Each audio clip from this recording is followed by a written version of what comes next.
these are one of my second or third favorite fidgets. It's basically stretchy ponies. This one is my favorite. I named all of them because my brother Baby Bison came over and was like, "Did you name them?" I was like, "No, should I?" And he was like, "Absolutely." So, but anyway, I'll show you. This one is Lizzie and Bennett. I bet you can't guess the book characters. Look at it.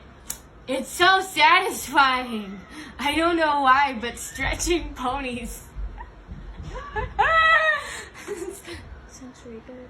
It's very, I think sensory good, but not, like, it doesn't make me feel icky as some of the other ones do. Like, it's nice, but I would definitely say this is probably,